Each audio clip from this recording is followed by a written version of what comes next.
attendant que le plateau change, que certains de nos invités se lèvent et que d'autres s'assoient, eh bien, on va vous montrer ce qui s'est passé il y a un mois à Rennes. Là, c'était le procès des policiers mis en cause dans l'affaire de Zied et Bouna. Vous savez, ces deux jeunes habitants de Clichy-sous-Bois qui sont morts brûlés vifs dans un transformateur électrique. C'est bon.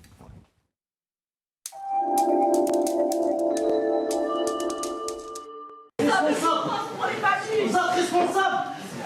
C'est vous les responsables. Mais honte à vous, honte à la justice, honte à vous. Vous ne connaissez pas la souffrance des familles. C'est une honte. C'est une honte.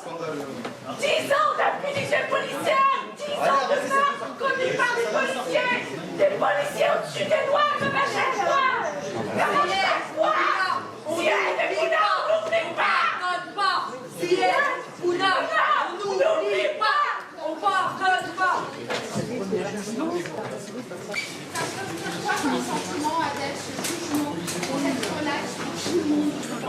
Pour ma part aussi, je suis sur le contre-coup de l'annonce du jugement. C'est vrai que c'est assez compliqué. Après 10 ans pendant lesquels on a essayé de soutenir les familles, c'est assez compliqué qu'elles ne comprennent pas du tout cette décision. Parce que c'est vrai que pendant cette semaine de procès, donc au mois de mars, on avait bon espoir que ces policiers soient condamnés quand même, puisque d'après les différents éléments et que les avocats ont pointé du doigt, effectivement, oui, ils ne savaient peut-être pas concrètement que Zied et Bouna et Métine étaient dans la centrale électrique, mais bon, ils n'ont pas non plus fait tout le nécessaire, à savoir au moins les alerter, leur dire qu'ils étaient en danger. La justice au quotidien et comment elle se débat dans de grandes difficultés, la grande misère de la justice. C'est comme ça que nous avons intitulé ce second plateau que Fabrice Arfi va animer avec moi. Alice Guillou, bonsoir. Vous êtes juge d'instruction à Pontoise. Yves Charpenel, bonsoir, vous êtes là, pardon. Premier avocat général à la Cour de cassation. À côté de vous, un avocat, David Coubi, bonsoir. Vous êtes en particulier l'avocat de Jérôme Kerviel. Affaire qui a été évoquée dans notre premier plateau. Et enfin, Michel Deléan. Bonsoir Michel, journaliste à Mediapart, spécialisé dans les affaires d'investigation et de justice. Fabrice. Oui, alors après avoir parlé avec parfois des hauts et des bas de la lutte contre la corruption, on a voulu un peu interroger avec vous et d'où vous parlez chacun, qui sont des endroits, on va dire, judiciaires différents, mais qui vous permet d'avoir une vision parfois panoramique de ce qu'est le fonctionnement de la justice. Quels en sont les blocages éventuels, institutionnels ou pas, et est-ce qu'on peut considérer aujourd'hui qu'on est dans une forme de misère de la justice, d'impuissance de la justice? Alors peut-être que pour commencer, est-ce qu'on peut faire un bref état des lieux de chacun et peut-être chacun nous dire, selon vous, quels sont les principaux blocages, puisque, un peu comme en mathématiques, on pose des problèmes pour avoir des solutions. Quels sont, dans l'institution, les principaux blocages qui empêchent la justice ou qui donnent ce sentiment à beaucoup de citoyens que la justice n'est pas si efficace que ça? Peut-être Monsieur Charpenel. Monsieur Charpenel. Écoutez, je pense que d'abord, la justice est d'abord victime de son succès. D'un bien est sorti un mal. C'est-à-dire qu'il faut savoir que nous sommes le pays, certainement d'Europe, pour rester en Europe, qui traite le plus de dossiers, avec d'ailleurs un nombre de personnes qui le traitent qui est inférieur en ratio à peu près tous les pays. En gros, entre 2 et 3 fois moins que dans n'importe quel pays voisin.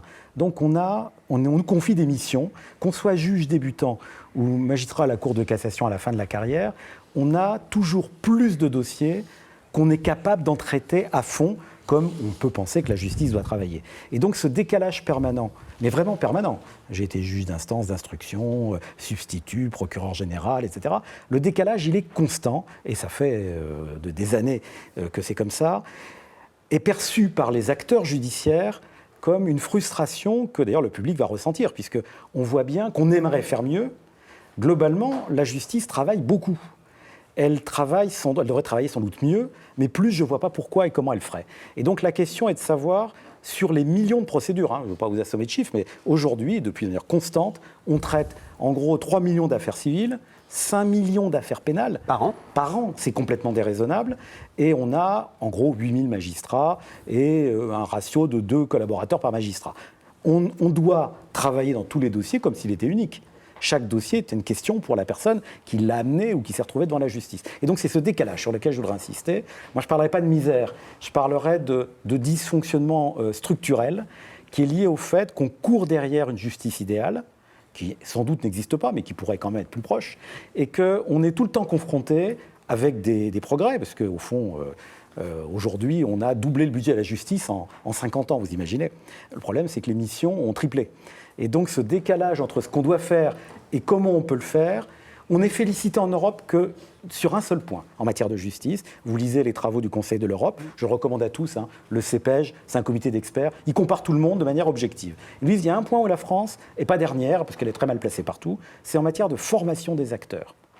Donc on a des gens plutôt bien formés et qui vont être confrontés dès qu'ils font leur métier, qu'ils soient juges, procureurs, greffiers, à en fait des décalages entre la théorie et la réalité. Et c'est ça, à mon avis, le vrai mal de la justice française.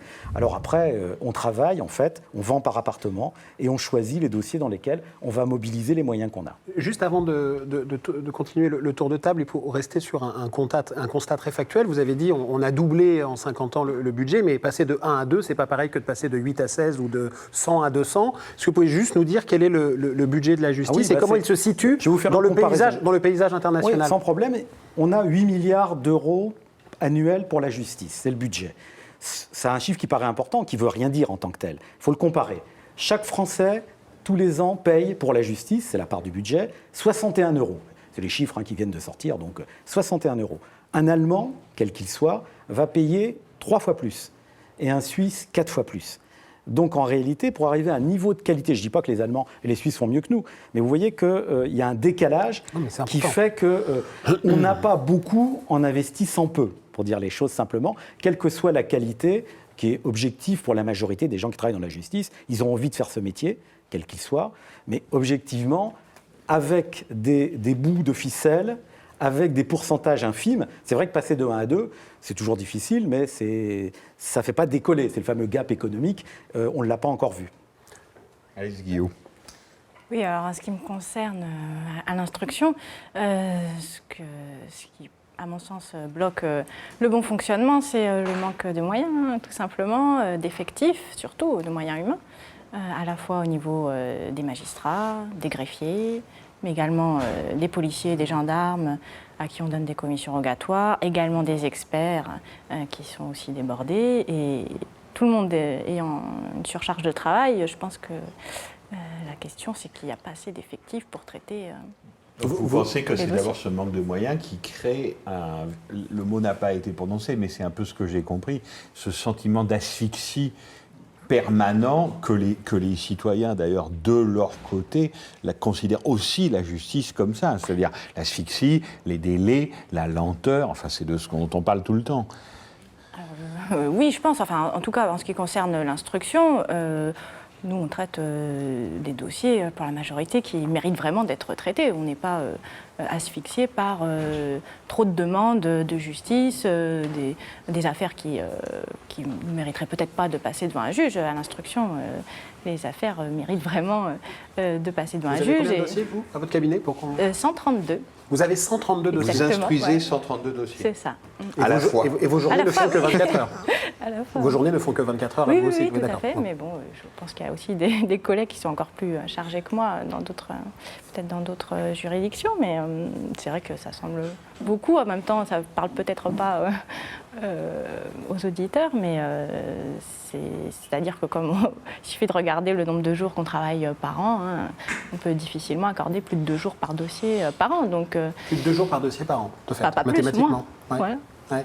Et à l'École nationale de la magistrature, on vous dit vous allez avoir une centaine de dossiers quand vous êtes juge. On vous dit la biologie d'un être humain qui se trouve être magistrat ne peut pas tolérer plus de temps de dossiers. Est-ce qu'on vous prépare à ça? Est-ce qu'on vous le dit? Ou alors est-ce que quand on débarque comme ça dans l'institution judiciaire, on se prend un camion de 38 tonnes dans le Non, visage? on est très bien préparé à l'École de la magistrature. L'asphyxie, on vous prépare à l'asphyxie. Alors ça, c'est difficile à préparer, mais c'est-à-dire qu'on est au courant de la situation. Et puis, il faut voir aussi qu'on a un passage à l'école, mais on a aussi un passage en juridiction. Pendant une année, on fait un stage, en fait, où on exerce déjà les fonctions. C'est pas juste on regarde, c'est qu'on prend la place du magistrat pour exercer les fonctions. Et ça nous permet de nous rendre compte de la réalité sur le terrain. Donc, après, il n'y a personne qui nous a donné de solution miracle pour traiter autant de dossiers. On essaye de nous dire d'être efficace. On a parfois des injonctions contradictoires entre le fait qu'il ne faut pas trop faire dans la dentelle, c'est-à-dire aller pas trop chercher à poursuivre les investigations de façon indéfinie. Et d'un autre côté, si on ne fait pas suffisamment bien, si on ne pousse pas suffisamment loin, là on va nous reprocher de ne pas avoir fermé telle ou telle porte, de ne pas avoir cherché à résoudre telle ou telle question dans le dossier. Donc il faut essayer de trouver un équilibre, mais en réalité, l'équilibre, on n'arrive pas à le trouver. Puisque, moi, ce que je constate depuis plusieurs années, donc ça fait 4 ans et demi que je suis dans ces fonctions de juge d'instruction, chaque année, on a rentré plus de dossiers qu'on en a sortis. Oui. En tout cas, c'est la situation actuellement au tribunal où je suis. Je ne peux pas vous dire si c'est partout pareil en France, mais là où je suis, on en a toujours rentré plus qu'on en a sorti depuis au moins 4 ans. Donc ça veut dire que la situation s'aggrave, le stock s'accumule, les délais s'allongent. Comme la dette. David Koubi, avocat. Par comparaison, oui, justement, par comparaison, c'est intéressant par rapport à l'instruction. Dans le cabinet auquel j'appartiens, par exemple, sauf pour ceux d'entre nous qui traitons des dossiers un peu lourds, un avocat qui a un exercice à peu près classique mouvemente en même temps entre 50 et 70 dossiers. Et là, on vient d'entendre 120. 130. Ou 130. Donc, on voit une asymétrie qui est manifeste. Alors, je vois un peu où pourrait aller notre débat, et j'ai un propos liminaire à faire parce qu'il me semble important, et je pense que je peux engager sur ce propos nous trois. On a fait des études qui sont longues, qui ont été douloureuses, parfois pénibles, et on l'a fait dans un objectif, et cet objectif, c'est la justice. Et j'ai beaucoup d'amis qui sont des gens qui font le même métier que nous, mais pas exactement du même côté, c'est-à-dire des gens qui sont des juristes, qui travaillent cette chose qu'est le droit, qui est une chose absolument fascinante. Et on a, pour la plupart d'entre nous, un amour pour le droit et pour la justice qui est débordant, dévorant, un peu dingue, et qui peut impliquer des engagements parfois jusqu'au boutiste, pour certains avocats qu'on peut observer. Oui, c'est le cas. Parce qu'on poursuit ça. Et j'ai envie de croire que c'est la même chose au ministère public et que c'est la même chose à l'instruction, parce que quand on en parle entre nous, voilà, on ferait autre chose. Parce qu'on fait des jobs, tous les trois là, qui sommes des représentants de petits bouts de l'appareil judiciaire, qui sont des travails qui sont particulièrement exigeants, particulièrement éprouvants. On vieillit d'ailleurs souvent assez mal. Je l'observe au ministère public d'ailleurs. Non, mais on vieillit plus vite que les autres. Personne n'est concerné. Non, personne n'a vieilli. Mais voilà, donc c'est un propos liminaire qui me semble important, parce que tout ce qu'on pourra dire, ou en tout cas ce qui m'engage, ce que je dirais moi, doit être entendu à l'aune de cet amour pour la justice qui est servi. Donc ce que j'y vois dans la ligne du débat que vous lancez, et qui est évidemment passionnant, raison pour laquelle on est venu, c'est une asymétrie entre deux parties, entre un avocat et un juge d'instruction, parce qu'il y a cette volumétrie de dossiers. Un magistrat du siège qui va avoir une vingtaine d'affaires dans la matinée, alors que nous, avocats, nous allons arriver, nous aurons préparé notre dossier sans doute 3-4 jours, si on l'a souhaité, si on était payé pour ça. Une autre asymétrie entre ceux qui peuvent payer et ceux qui ne peuvent pas. Ça, c'est très important, hein, La Fontaine, tout ça. Bon. C'est très important. Ça pose la question des commissions d'office, de l'aide juridictionnelle. Je ne sais pas si vous aurez envie qu'on rentre dans ces sujets, mais parce que quand on parle de la justice, intrinsèquement, on est en train de commettre une erreur, parce qu'il n'y a pas une justice. Il y a la justice de celui qui a les moyens de payer son avocat. Il y a la justice de celui qui n'a pas les moyens. Il y a, sans aller jusqu'à Coluche, il y a la justice de celui qui connaît le juge. Ça, on ne le voit pas. C'est pas ça qu'on voit. Mais en revanche, on est dans une situation assez caractéristique où je nous ressens souvent les uns et les autres un peu comme des funambules qui devons nous adapter à tel magistrat, tel client, telle contrainte économique, telle contrainte de réseau, parce que ça existe, il faudra bien qu'on en parle. Je crois que vous êtes l'endroit, vous êtes une rédaction où on devrait pouvoir parler de ça normalement, parce que c'est en direct, parce que vous n'avez pas d'annonceur, etc., etc. Vous voyez à peu près où je vais. Mais parler d'une justice au sens large, comme ça, me semble une généralité qui ne sert pas les gens qui vous écoutent si vous êtes en train de vouloir les instruire. Et c'est quand même une difficulté, je crois. Michel, toi qui cultives aussi un amour de la justice. On est aussi cinglé que vous, je vous rassure, et on vieillit encore plus mal.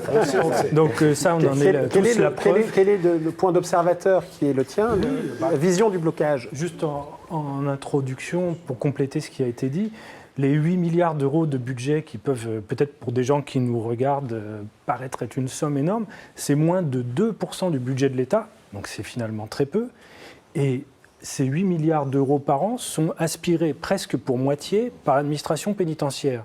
La prison, et puis tout ce qui va autour, c'est-à-dire la semi-liberté, les bracelets électroniques, etc. Ce qui veut dire que la justice, au sens où on l'entend communément, récupère la moitié et un petit peu plus de ce budget. Et qu'elle a à faire face, bon, vous l'avez dit mieux que moi, effectivement, à des demandes incessantes. On y reviendra aussi tout à l'heure. C'est-à-dire que les 65 millions de Français, potentiellement, vont un jour aller tirer un juge par la robe pour lui demander de déplacer la clôture du voisin, ou de divorcer plus vite, ou d'empêcher une nuisance sonore, ou dire le gamin d'à côté m'a piqué mon autoradio, ou je ne sais quoi. Et il y a une demande de justice qui est vraiment inextinguible, et bon, qui fait que les frustrations vont en augmentant. Et en dehors du problème de budget et de moyens, qui est un problème fondamental, effectivement, sur les 47 pays étudiés par le Conseil de l'Europe, on n'est pas très très bien placé.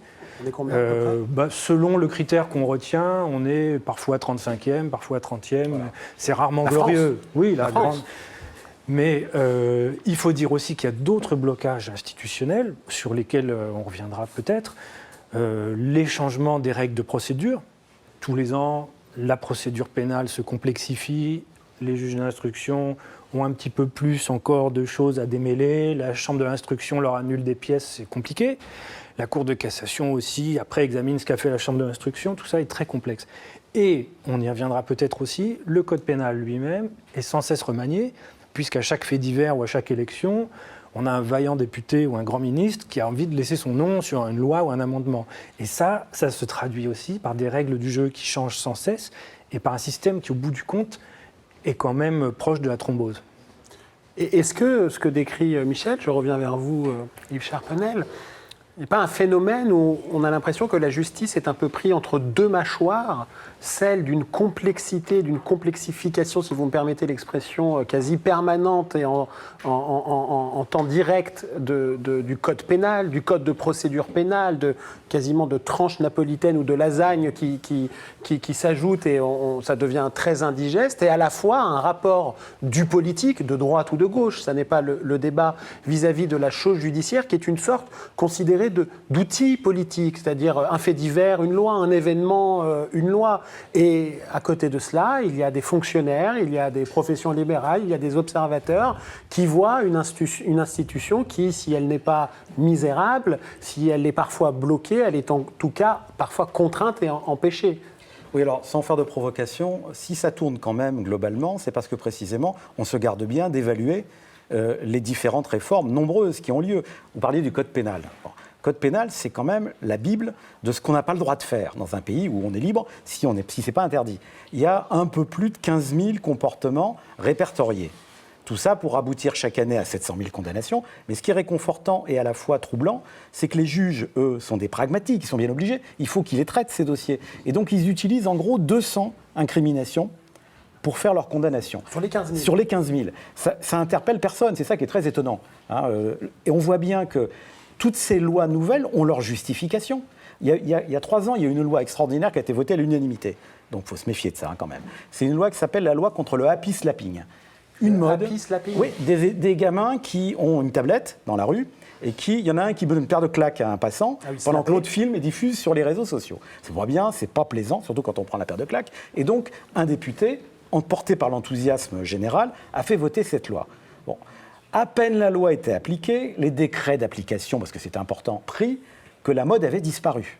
Alors qu'on a fait pire depuis. Et donc, cette loi, finalement, n'a jamais connu d'application. Bon, le fait de l'avoir faite, c'était un signal. Sauf que ce n'est pas la même chose. Les juges, ils ne travaillent pas sur des signaux. Ils travaillent sur des situations réelles. Bon, on revient aux disproportions, à l'asynchronisme. Un substitut, j'allais dire de base, celui qui fait le travail de première ligne judiciaire, qui récupère les plaintes fondées, pas fondées, qui doit dire c'est fondé ou ça ne l'est pas.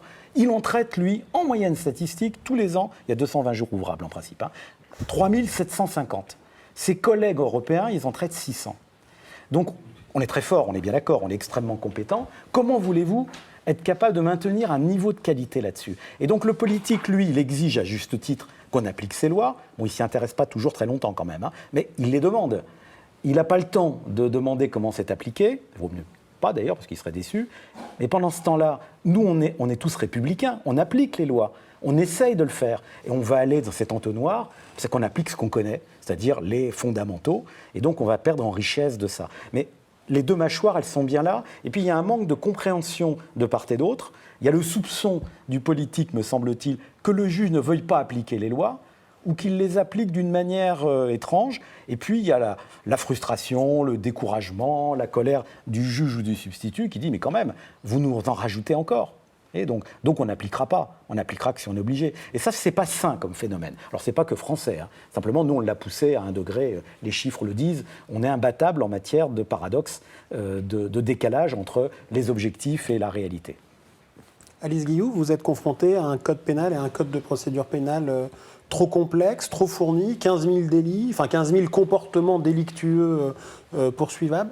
Oui, certainement. Oui, c'est certainement trop complexe et puis trop changeant. On a évidemment un peu de mal à suivre parfois. C'est pas évident quand on a à la fois nos dossiers à traiter de suivre les réformes qui s'enchaînent. Donc ça, c'est au risque de commettre des erreurs, de ne pas appliquer les bons textes, les nouveaux, de continuer à appliquer les anciens. En ce qui concerne les infractions, oui, je pense qu'effectivement, on utilise très peu d'infractions parmi toutes celles qui existent parce qu'en fait, elles ne servent à rien. Il y a déjà des infractions plus globales qui peuvent permettre de réprimer certains comportements et oui, on essaye d'aller au plus simple quand même, la plupart du temps. Quand il s'agit de qualifier des infractions, après, sur la procédure pénale, effectivement, comme vous le disiez, on nous en rajoute un peu toujours, parce qu'en réalité, c'est sûrement une bonne chose pour essayer d'aboutir à un meilleur procès équitable, puisque c'est souvent cette considération-là qui est en jeu, mais le résultat, c'est qu'il y a de plus en plus de tâches à accomplir, surtout pour nos greffiers, qui se sont vus avoir de plus en plus de choses à notifier et qui passent une grande majorité de leur temps à faire ça, à notifier, alors qu'il n'y a pas eu de moyens augmentés quand il y a eu ces réformes qui leur ont donné plus de tâches à accomplir. C'est ça le problème, c'est que oui, qu'on améliore les règles pour aboutir à un procès plus équitable, c'est très bien, mais il faut qu'on ait les moyens de le faire qui vont avec. Michel, tu es d'accord avec ce que disait David Kubi en disant que de toute façon, parler d'une justice était finalement beaucoup trop vague et qu'il y a des justices, parce que c'est aussi ce qu'on a essayé de montrer ce soir avec le premier débat où on parlait de ces affaires absolument interminables avec des délais littéralement déments juste pour qu'une procédure s'enclenche et où finalement, en plus souvent, la décision de justice aboutit, comme on l'a vu, à une relaxe qui peut, disons, je ne sais plus quel mot employer, disons étonné, voilà, disons étonné. Et puis, la justice ordinaire, la justice qui passe et qui, nous semble-t-il, à nous, citoyens et justiciables, avant d'être journalistes, est souvent quand même infiniment plus expéditive. C'est-à-dire qu'on a l'impression que la justice passe plus vite pour certains que pour d'autres, quoi. Oui, c'est très vrai. Je crois qu'il y a plusieurs justices. On voit bien que les grandes affaires qui sont médiatisées dans les dossiers politico-financiers, qui sont confiés à des juges d'instruction, c'est l'arbre qui cache la forêt. Il y a 4% des affaires pénales qui sont confiées aux juges d'instruction, donc c'est epsilon. Et c'est celles, si on s'approche d'un politique ou d'une grande entreprise, qui vont durer longtemps. Bon, si c'est de la criminalité organisée, ça peut parfois aller plus vite. Mais en revanche, il y a des circuits beaucoup plus rapides. Les circuits des comparutions immédiates, les procédures en temps réel. Et La justice ordinaire, pour ce qui est de la petite délinquance, bon, c'est une machine à punir plutôt sévèrement, et à punir même de plus en plus sévèrement, parce que l'air du temps est sécuritaire et que le syndicat des commissaires, les chaînes d'infos en continu, tout ce monde-là fait chauffer le fait divers tous les jours. Et même le retraité dans son village alsacien qui n'a jamais vu un délinquant est capable d'avoir peur devant sa télé. Donc tout ça, ça crée un climat avec une justice qui est souvent dure, expéditive pour les petits. Et donc oui, je souscris au constat, il y a plusieurs justices. David Koubi, on essaye d'interroger un certain nombre, on a appelé ça les blocages, on peut appeler ça comme on veut. On vous a notamment invité parce que vous êtes l'avocat de Jérôme Kerviel. Je me doutais de ça. Oui, entre autres, pas que, bien sûr. Mais, et à la faveur de révélations et du travail de Martine Orange sur Mediapart, on a découvert un fait judiciaire qui est extrêmement rare et qui est très bavard, si vous me permettez l'expression. Au-delà des faits eux-mêmes, c'est celui de cette commandante de police qui a dirigé par 2 fois, je parle sous votre contrôle, les investigations concernant ce qu'on a appelé l'affaire Kerviel, qui cache en réalité peut-être une affaire Société Générale, qui est une sorte d'examen de conscience de la commandante de police, qui nous dit « j'ai été emmené dans une version des faits ». Vous allez nous raconter, mais surtout ce qui nous a intéressés pour ce débat, c'est qu'elle nous a dit, elle a dit sur procès-verbal devant le juge, le doyen des juges, Roger Leloir, qu'elle a été incapable de discerner le vrai du faux, le bien du mal, entre guillemets, dans cette affaire, par un problème de technicité des incriminations, des délits potentiels. C'est-à-dire qu'on est dans le monde de la banque, de la bourse, tout ça va très vite, et en quelque sorte, il y a une pauvreté totale, technique, de formation, entre autres, de la police financière par rapport à ça, qui ne lui permet pas d'avoir ce qu'elle devrait avoir, c'est-à-dire le discernement. Oui, mais vous mettez le doigt, Monsieur Arfis, au cœur du sujet. Tout à l'heure, on évoquait ceux qui ont de l'argent, ceux qui n'en ont pas, ceux qui paient leur avocat, ceux qui ne les payent pas, etc. Mais il y a aussi, est-ce qu'on a une justice qui fonctionne sur des dossiers classiques, ceux que vous évoquiez là tout à l'heure, en disant qu'elle était un peu brutale, un peu expéditive, vous parliez de ça tout à l'heure. Et est-ce qu'on a une justice qui fonctionne sur des dossiers signalés? Là, le dossier que vous évoquez, l'affaire qui s'est appelée Kerviel longtemps et qui a l'air de vouloir se renommer en Société Générale, est un dossier qui est signalé. Et donc, quand on a un dossier signalé, je ne sais pas ce qu'en penseront nos amis ici, mais tout le monde se fige un peu. Tout le monde se fige. Ça devient un dossier compliqué. Il faut faire attention. Il y a quelque chose signalé, ça veut dire sensible. Oui, ça veut dire qui remonte très vite dans les chancelleries. Oui, vous avez un candidat à la présidence de la République, ou vous avez un fleuron de l'industrie, un politique, un membre, un acteur majeur du système bancaire. Là, en l'occurrence, c'est la Société Générale, et c'est ça dont on parle. Il y a des deniers publics qui ont été impliqués. Il y a eu le fond de ma pensée sur le sujet, c'est que si cette banque, Société Générale, a réussi à fabriquer le plus gros casse du siècle, avec une particularité assez étonnante, c'est que c'est un casse de banque mis en œuvre par une banque elle-même, elle y est arrivée grâce à la complexité de sa matière. Et en face de la complexité de sa matière, vous avez, parce qu'on parlait de l'instruction et on parlait du ministère public tout à l'heure, mais un magistrat instructeur, quand il émet la volonté d'avoir une commission rogatoire, il la transmet à qui ? À des OPJ, à des officiers de police judiciaire. Donc, qu'est-ce qui va remonter chez le magistrat instructeur ? Le travail de la police judiciaire. Donc, on peut interroger Madame le juge, mais je ne pense pas qu'elle fasse le travail de la police judiciaire. Donc, il y a un moment... Un juge est un directeur d'enquête. Oui, c'est ça. Donc, on ne peut pas et diriger l'enquête et aller vérifier ce qui est fabriqué sur le terrain. Donc, mon prédécesseur s'était procuré, pour le compte de Jérôme Kerviel, le média training. Donc, média training, ça veut dire comment on parle aux médias, comment on parle aux juges d'instruction, comment on parle au ministère public, comment on parle au tribunal correctionnel, de Société Générale. Qu'est-ce qu'il était marqué dessus ? Noir sur blanc. Restituer les faits négatifs, quand vous êtes face à un juge d'instruction, par exemple, ou au tribunal correctionnel, restituer les faits négatifs, les noyer dans les faits positifs en utilisant la complexité technique. C'est intéressant, je vous le redis. Les faits négatifs, noyés dans les faits positifs. Donc, je ne vais pas te mentir, je vais te dire, j'ai quand même fait une connerie, j'ai fait ça. Bon, je vais le noyer dans des faits positifs, mais je suis quand même un chouette garçon parce que j'ai fait ça, ça et ça et ça. Donc là, on noie. Et on utilise la complexité technique. Mais c'est absolument génial comme schéma. Parce que quand un magistrat instructeur aura ça entre les mains, avec ses 130 dossiers, ou il en aura peut-être moins, parce que parfois, ils sont dirigés vers des cabinets de juges d'instruction qui ont des plus gros dossiers, donc moins nombreux. Mais qu'est-ce qu'il va faire? Il va appointer des officiers de police judiciaire qui vont devoir aller faire ce travail. Mais est-ce que vous pensez réellement que quiconque au sein de la police judiciaire, ou, pardon madame le juge, mais au sein d'un cabinet de juges d'instruction, sait comment fonctionne le trading? Sachant que vous avez des ingénieurs qui sont, ou des polytechniciens, qui sont payés H24/7 pour fabriquer des produits structurés, de plus en plus complexes, auxquels vous, journalistes, parce que quand on est des banquiers, vous êtes un peu des emmerdeurs à venir regarder comment ça marche. Nous aussi, quand on est des avocats de la défense, comme ça, vous voyez? Donc, auxquels vous, journalistes, vous n'allez rien comprendre, auxquels eux, magistrats instructeurs, ne vont rien comprendre, et auxquels la brigade financière ne comprendra rien non plus.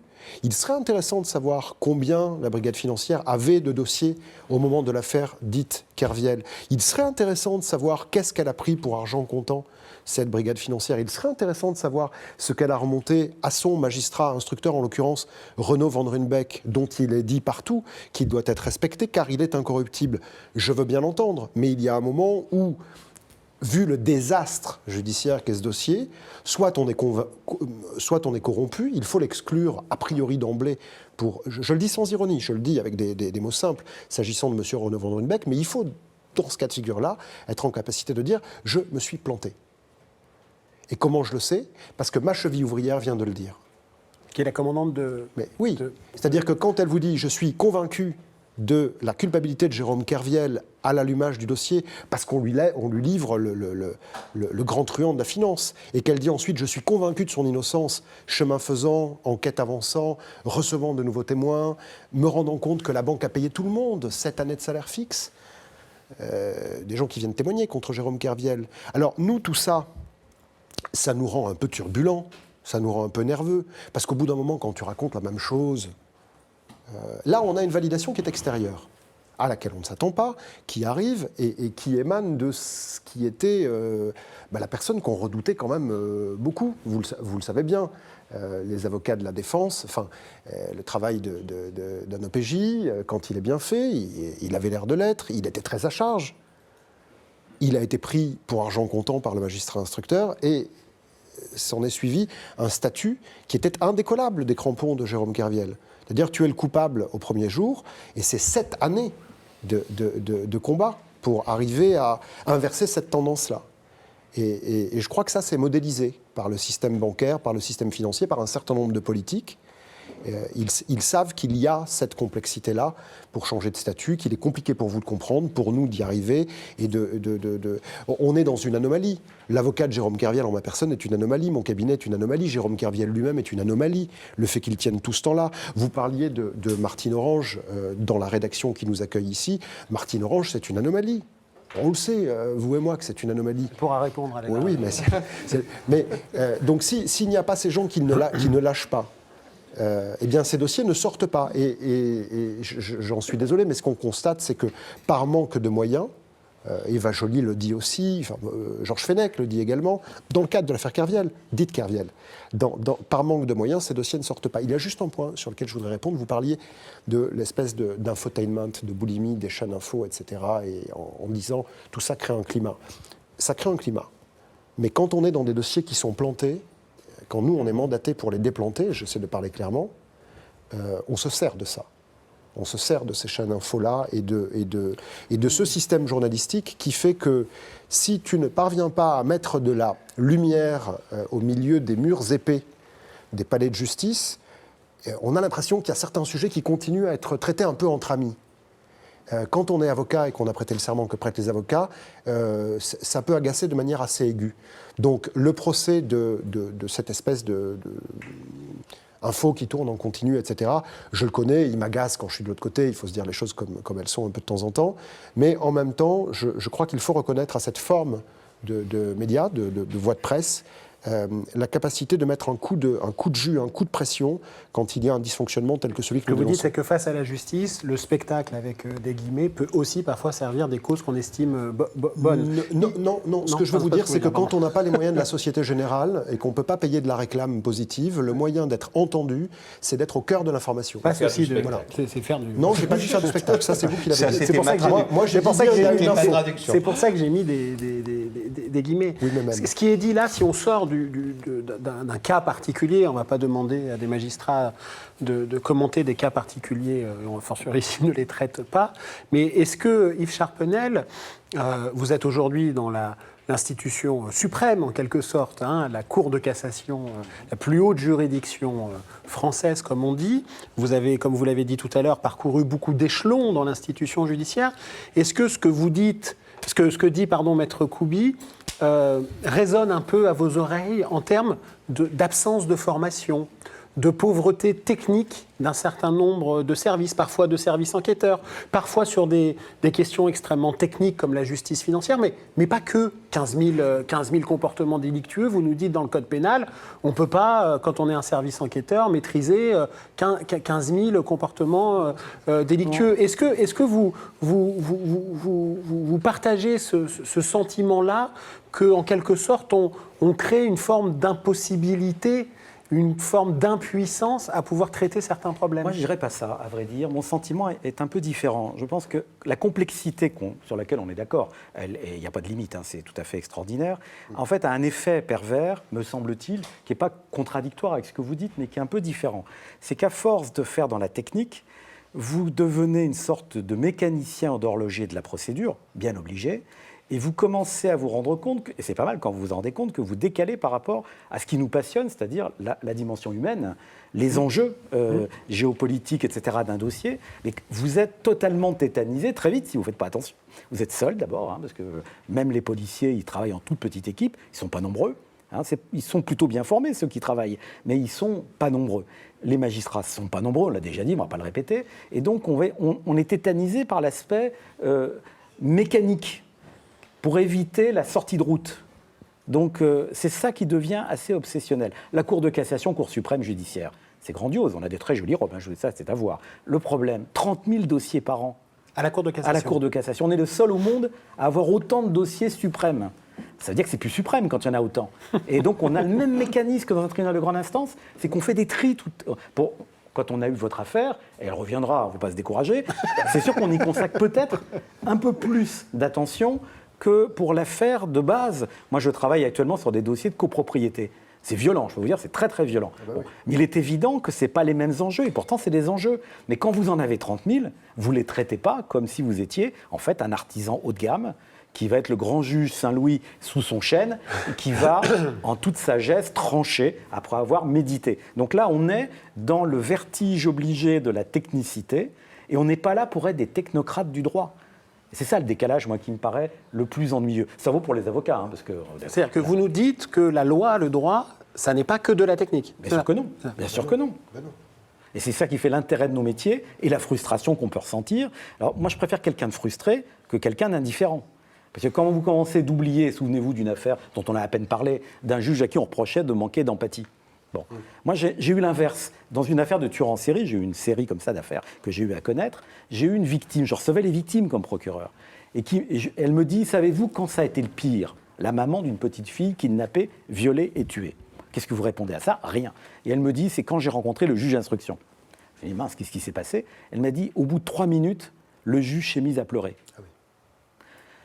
Elle s'est dit, mais si le juge pleure, c'est fini, je veux dire, il n'y a plus rien. Bon. Et je comprends le collègue à craquer devant la violence, j'allais dire, de la douleur, de la souffrance. Bon, on a beau être formé, on n'en est pas moins fragile parfois. Et donc, d'où l'intérêt de travailler plutôt en équipe quand on peut. Voilà, vous voyez ce genre de choses. Et donc, si on est un pur technicien, on va travailler dans le vide.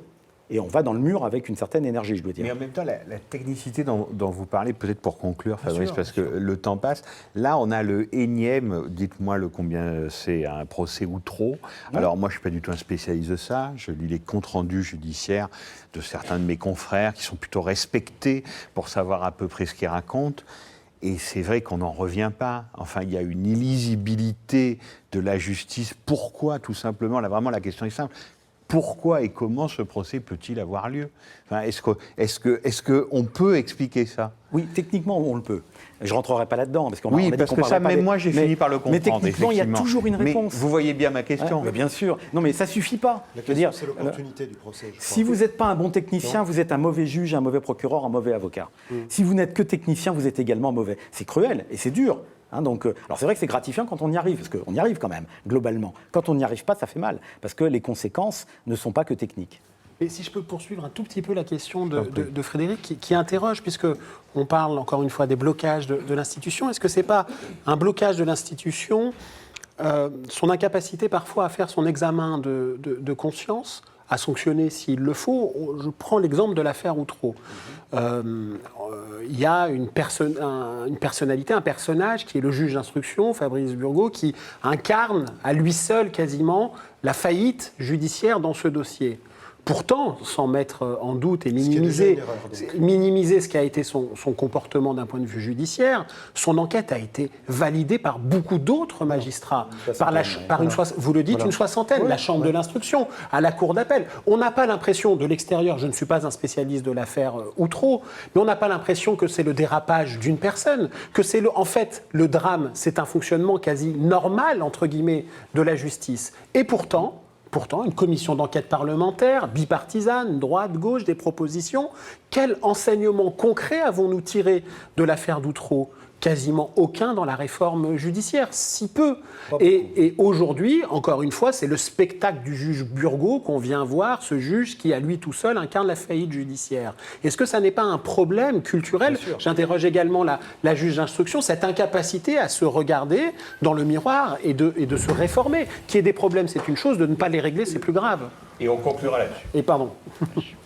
Oui, je pense que c'est évidemment une qualité essentielle pour un juge d'instruction et pour les autres magistrats de savoir se remettre en question, de savoir remettre en question les a priori qu'on a sur un dossier, et pour les OPJ aussi, puisque c'est la même chose, ils partent avec peut-être une idée en tête, des évidences, et puis il faut arriver à un moment à réussir à se poser et à remettre parfois en question les évidences. C'est pas facile à faire, et ça demande encore une fois d'avoir le temps de se poser et de réfléchir, de reprendre l'enquête pour savoir si on n'a pas fait fausse route. Maintenant, je pense que pour les dossiers qui viennent à l'instruction, finalement, c'est peut-être, oui, les plus complexes, les plus graves, mais c'est peut-être là où il y a le moins d'erreurs. Parce que, comme vous le disiez, c'est une infime partie des dossiers qui viennent à l'instruction. Pardon, mais je ne suis pas plus que Fabrice, spécialiste de l'affaire d'Outreau, mais forcément, on a beaucoup lu là-dessus. Rien n'était du domaine de l'évidence. On a plutôt l'impression d'une construction mythomane qui a été validée par la justice. Quand je vous parle d'évidence, je veux dire que, du point de vue de la personne qui reçoit l'information, que ce soit l'OPJ ou le juge, quand on entend certaines personnes, alors je ne vais pas parler de l'affaire d'Outreau parce que je ne connais pas suffisamment les détails, mais quand on entend certaines personnes, certaines victimes qui vont nous dire il m'est arrivé ceci, il m'est arrivé cela, c'est la première évidence qu'on a, je pense, dans un dossier quand on est OPJ, on reçoit une plainte d'une victime, et donc on a tendance à la croire.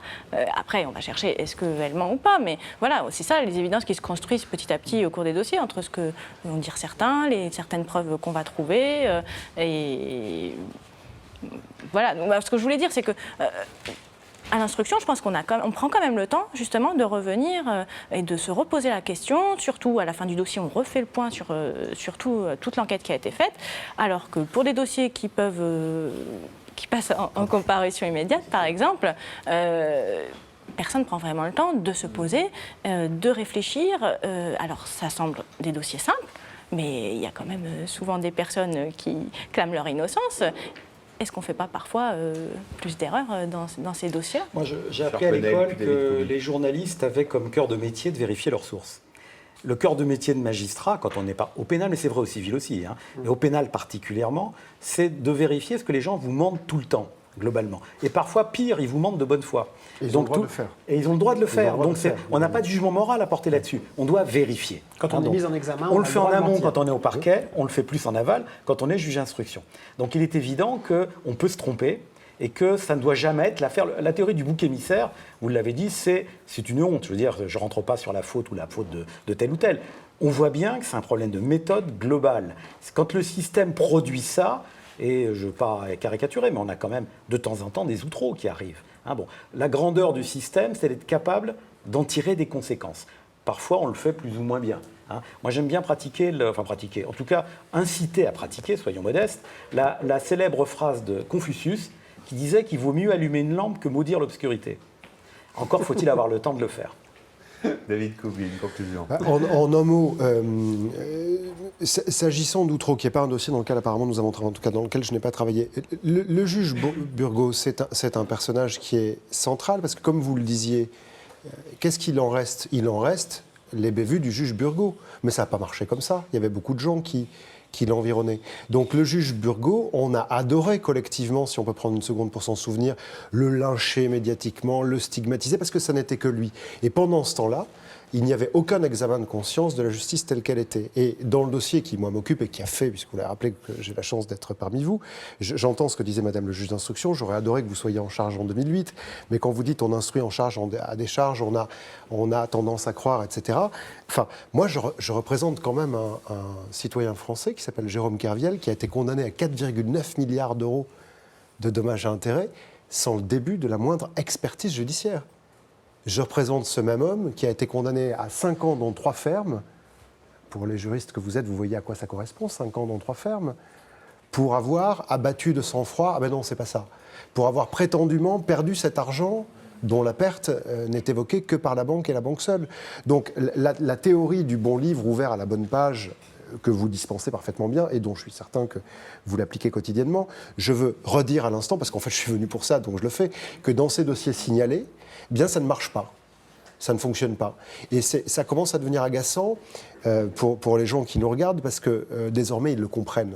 Il y a les réseaux sociaux, on ne peut plus faire comme on faisait du temps de nos parents, de nos grands-parents et de nos arrière-grands-parents, c'est-à-dire dysfonctionner dans notre coin en se disant bon ben moi je suis le ministère public, je fais bien comme je veux, je suis le juge d'instruction, je fais bien comme je veux, je suis l'avocat, je fais bien comme je veux. Maintenant ça ne fonctionne plus. Donc on va rentrer dans une ère judiciaire qui va être assez fascinante où ceux qui arrivent à se parler dans ces divers corps judiciaires vont se mettre un peu entre eux, nous peut-être, d'autres, vous, d'autres, des journalistes judiciaires, des commentateurs, des avocats, des anciennes erreurs judiciaires, comme Roland Agré par exemple, erreur judiciaire lui-même, vont se mettre ensemble pour réfléchir collectivement à comment ça marchera mieux.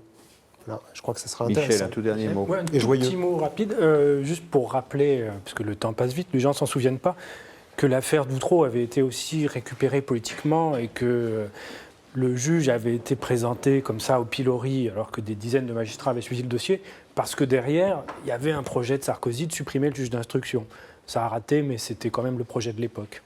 Alors heureusement que ça a raté, parce que supprimer le juge d'instruction, tant qu'on a un ministère public sous tutelle de l'exécutif, ça deviendrait un autre pays que la France. Merci beaucoup à tous les trois d'avoir participé à ce débat.